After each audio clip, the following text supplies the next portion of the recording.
Hello everyone, welcome to a casual video this Monday.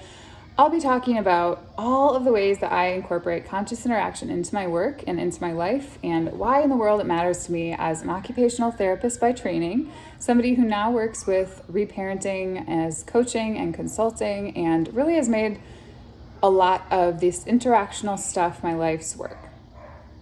So there are many different ways of interacting with kids. Lots of ideas out there, always, of course. It's the part of the richness of life and part of the guidance that we can use to get us closer to what matters to us. So there is a view of a behavioral or a power and control way of interacting, which means that if we have a behavior, if a child is doing a behavior, and we don't appreciate or enjoy that behavior, that we should punish the behavior or shut it down or ignore it or reject it in some way. And then if we have a positive behavior, so I'm saying quote positive because it is really up to the individual to choose what those behaviors are, or up to society or culture or the systems that we live in, more likely. However, in the moment, it appears to be the decision of that individual.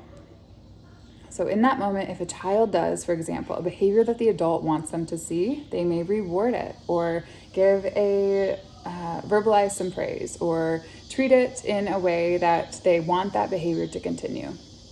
And then the other lens, and this is really overgeneralizing and simplifying for ease of conversation this evening, is a developmental lens, which looks really at the root of behavior. So instead of looking at a behavior and thinking, oh, that's a good one, keep that coming, or, ooh, that's a bad one, get that out of here, let's ignore the heck out of that one, get that out of the way, we're thinking, something is going on with this child or this individual, this human, or this animal. It's not limited to just humanity. We're seeing it as information and cues about that individual's experience at the time that they may not otherwise be able to verbalize. So why am I concerned, or why would I prefer this mode of interacting with kids over the other?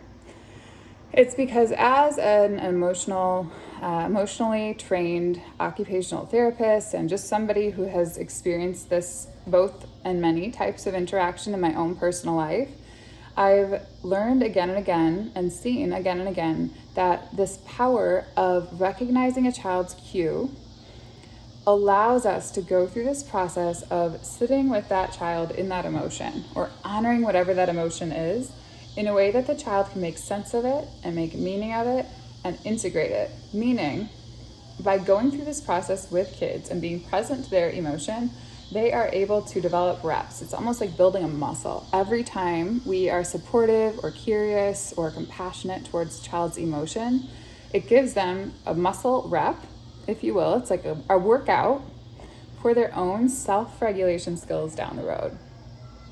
So kids need thousands of interaction from an adult caregiver in order to develop the self-regulation capacities on their own.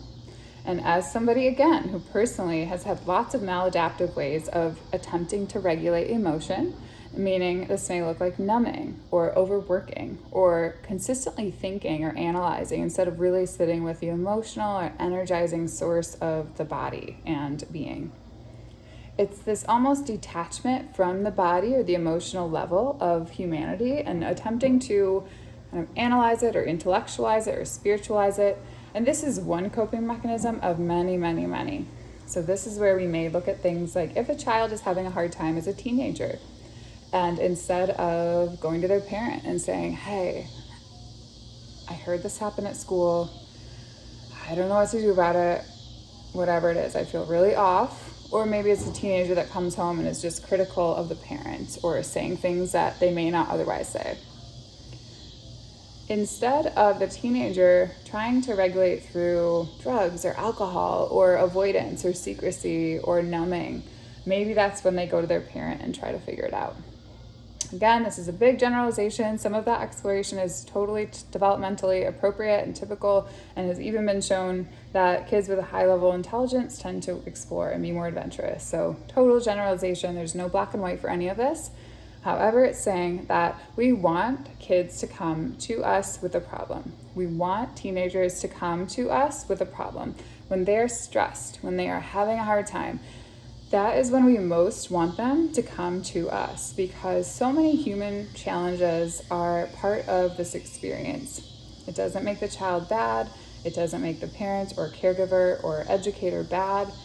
It is all about working through these problems in a back and forth way. So if we shut them down or we punish them right away without exploring or without getting curious, we create this power and control dynamic of disconnection versus one of connection and unconditionality, which says, even if you say those things about me, or even if you're criticizing me right now, or Johnny, 4-year-old Johnny, even if you push your brother, you're still a worthy human being. We can work on that behavior, and that's not something that we want to condone. However, we are in it together, we're figuring it out, and there's natural consequences versus this punishment that comes from a higher place that has a separatism about it.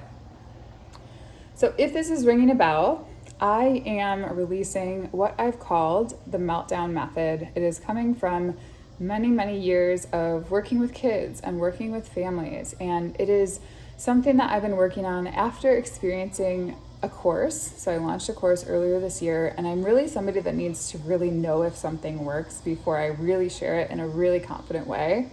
And I'm at that point now where I can share it in a really confident way because I've worked and gotten feedback from so many dedicated members who have said that it's incredibly powerful, has saved them time, has saved them energy. I look forward to sharing more details with you, but I created a 6-part video series that is free, and you can watch if you sign up for the early bird waitlist. That gives you access to the videos. So sign up there, and I will look forward to hearing from you soon.